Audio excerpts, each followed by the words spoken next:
చిన్న సినిమా నిర్మాతలకి చాలా అన్యాయం జరుగుతోంది. క్యూబ్ యూఎఫ్ఓ ప్లస్ థియేటర్ మోనపల్లి వల్ల అది చాలా రోజుల నుంచి జరుగుతుంది. ఎన్ని గవర్నమెంట్లు మారినా చిన్న నిర్మాత అన్యాయమే జరుగుతుంది తప్ప న్యాయం జరగట్లేదు. ఇప్పుడున్న 2 గవర్నమెంట్లు చిన్న నిర్మాతల్ని ప్రత్యేకంగా చిన్న నిర్మాతలను పిలిచి మాట్లాడి వాళ్ళ కష్టసుఖాలు తెలుసుకొని న్యాయం చేయాలని చేయగలరని ఆ భగవంతుడిని ఇద్దరు ముఖ్యమంత్రుల్ని కోరుకుంటున్నాను. శివప్రసాద్ అండి, నేను ఆర్టిస్ట్ని.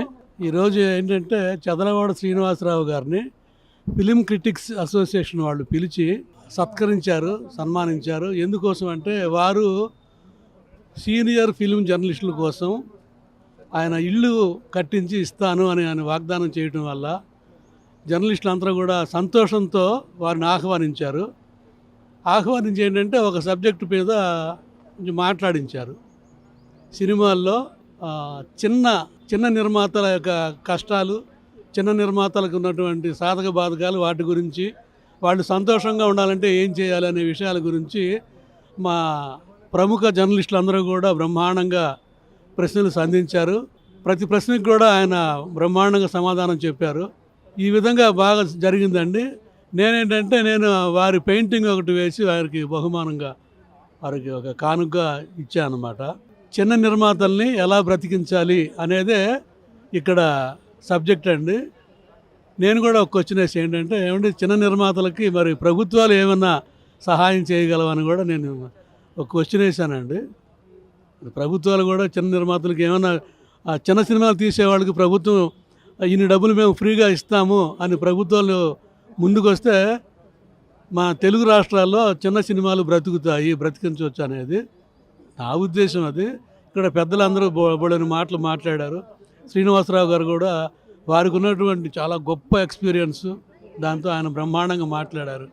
ఏది ఏమైనప్పటికీ కూడా సినిమాలు బ్రతకాలి, చిన్న నిర్మాతలు బ్రతకాలి, పెద్దవాళ్ళతో పాటు చిన్న నిర్మాతలు బ్రతకాలి. సినిమా పరిశ్రమను అందరూ కలిసి బతికించుకోవాలండి. ఎందుకంటే ఒక సినిమా తయారవుతుందంటే చాలామందికి బ్రతుకు తెరువు దొరుకుతుంది. లైట్ మ్యాన్ దగ్గర నుంచి, లైట్ బాయ్ దగ్గర నుంచి, ఆ చిన్న ఎక్స్ట్రా వేషాలు వేసేవాళ్ళు అంతా ఉంటారు, జూనియర్ ఆర్టిస్టులు ఉంటారు కదా, వాళ్ళు అందరికి కూడా కొన్ని రోజుల పాటు, కొన్ని నెలల పాటు బ్రతుకు తెరువు దొరుకుతుంది. కాబట్టి సినిమాలు బ్రతకాలి, చిన్న నిర్మాతలు అందరూ బ్రతకాలి, మంచి మంచి సినిమాలు రావాలి అని కోరుకుంటున్నాను. పొలిటికోస్ టీవీ ఛానల్ వారికి కోట్లాది హృదయపూర్వక ధన్యవాదాలు చెప్పుకుంటున్నానండి. ముఖ్యమంత్రి కోట్ల విజయభాస్కర్ రెడ్డి గారి చేతుల మీదుగా అందుకున్న తొలి సన్మానం మొదలుకొని ఈ రోజు వరకు చాలా సన్మానాలు, 100 అవార్డులు వచ్చినాయి. నన్ను సత్కరించని ప్రముఖ సాంస్కృతిక సంస్థ లేదు బెస్ట్ జర్నలిస్ట్ అవార్డుతో. అలాగే గతంలో నంది అవార్డు వచ్చింది. భారత రాష్ట్రపతి శంకర్ దయాళ్ శర్మ గారి చేతుల మీదుగా రాజీవ్ రత్న సద్భావన పురస్కారం అందుకున్నాను. అలాగే నంది అవార్డు, మిగతా ఎన్నెన్నో అవార్డులు నన్ను వచ్చినాయి. ఈ రోజున తెలంగాణ ప్రభుత్వం ప్రతిష్ఠించినటువంటి ప్రతిష్టాత్మక గద్దర్ అవార్డు కూడా నా పుస్తకం శూన్యం నుండి శిఖరాగ్రాలకు రావటం నేను పడిన శ్రమకు తగిన ఫలితంగా దక్కిన గౌరవంగా భావిస్తున్నాను. అయితే ఎవరి దగ్గర ఏమి జరిగినా, ఎలాంటి ఏ సాంస్కృతిక సంవత్సరాలు ఎవరిని చేసినా, నా కుటుంబ సభ్యులైనటువంటి ఫిలిం క్రిటిక్స్ అసోసియేషన్ నన్ను సత్కరించడం, నన్ను అభినందించడం అనేటువంటిది మాత్రం ఒక సొంత ఇంటి వ్యక్తులు, నా సొంత మనుషులు, నా వాళ్ళ సమక్షంలో జరిగిన ఈ చిరు సత్కారం నాకు చిరస్థాయిగా నిలిచిపోయే సత్కారంగా ఉంటుందని మాత్రం నేను భావిస్తున్నాను. So thank you all for giving me this opportunity to thank you all. అలాగే ఇక ఫిలిం క్రిటిక్స్ అసోసియేషన్ యొక్క ప్రోగ్రెస్ గురించి కానీ, ఇప్పుడు ముందు జరగబోయేటువంటి ఏ కార్యక్రమం మనం తలపెట్టుకున్నా హౌస్ఫుల్ బోర్డు పెట్టుకోవాల్సినటువంటి పరిస్థితి ఉంది.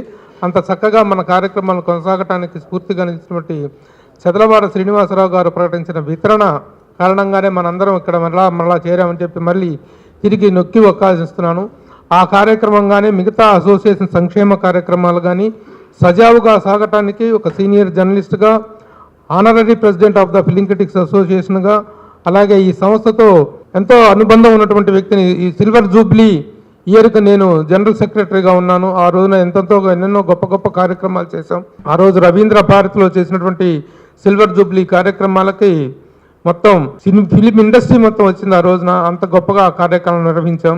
అప్పట్లో జరిగినటువంటి కృషి ఫలితంగానే జర్నలిస్టులకి అక్రెడిషన్ కార్డ్స్ అనేటువంటి ఫస్ట్ మెయిన్ కమిటీలో ఉన్న టైంలోనే అక్రెడిషన్ కార్డుల ఇది జరిగింది. ఆ తరువాత ఈ రోజున రాష్ట్ర ప్రభుత్వం ఇస్తున్నటువంటి గతంలో నంది అవార్డ్స్లో కానీ ఇప్పుడు ఇస్తున్నటువంటి గద్దర్ అవార్డ్స్లో కానీ బెస్ట్ బుక్ ఆన్ ఫిలిమ్స్ అనేటువంటి అవార్డు, అలాగే బెస్ట్ ఫిలిం జర్నలిస్ట్ అవార్డు అనేటువంటి వాటికి రిప్రజెంటేషన్ పంపించి ఆ అదిని గవర్నమెంట్ చేత ఓకే చేయించుకున్నది కూడా నేను సెక్రటరీగా గుడిపూడి శ్రీహరి గారు ప్రెసిడెంట్గా ఉన్న 10 yearsలోనే జరిగింది.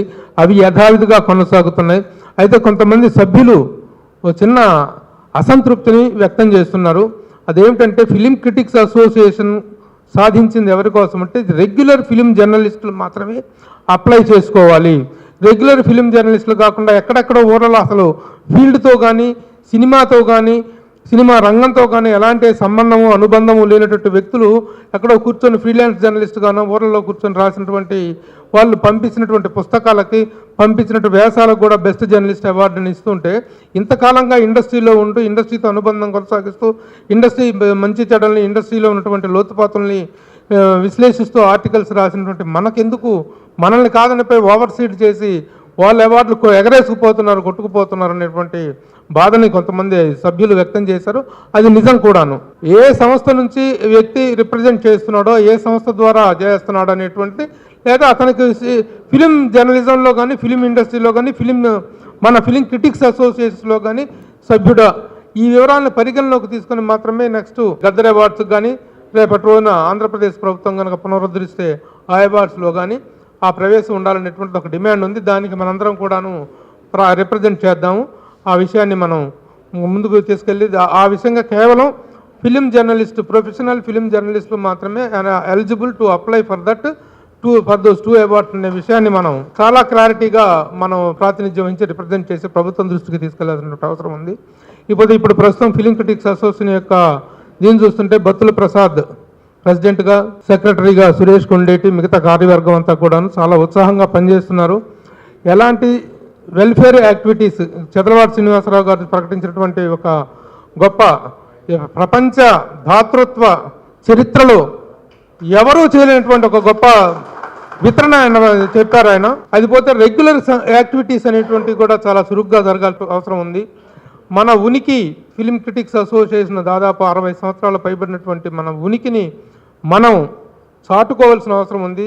దానికి నుంచి చేయాల్సినటువంటి సంక్షేమ కార్యక్రమాలు కానీ, లేకపోతే మీట్ ద ప్రెస్ ప్రోగ్రాంలు కానీ, కల్చరల్ ప్రోగ్రామ్స్ కానీ చేయటం, వీటి ద్వారా మనం ఇండస్ట్రీతోటి మన అనుబంధాన్ని మరింత బలోపేతంగా ముందుకు తీసుకెళ్లాల్సిన అవసరం ఉంది. కాబట్టి ఆ కార్యక్రమాల రూపకల్పనలో కూడా, ఆ కార్యక్రమాల కార్యాచరణలో కూడా మీ అందరి సహకారం ఉండాలని కోరుకుంటూ ఫిలిం క్రిటిక్స్ అసోసియేషన్ యొక్క సంక్షేమాన్ని, ఫిలిం క్రిటిక్స్ అభివృద్ధిని ఆకాంక్షిస్తూ మీ అందరి పక్షాన మరొకమారు మీ అందరికీ హృదయపూర్వక కృతజ్ఞతలు తెలియజేస్తున్నాను. Thank you very much. Please subscribe to the channel and download the Politicos app from the links in the description.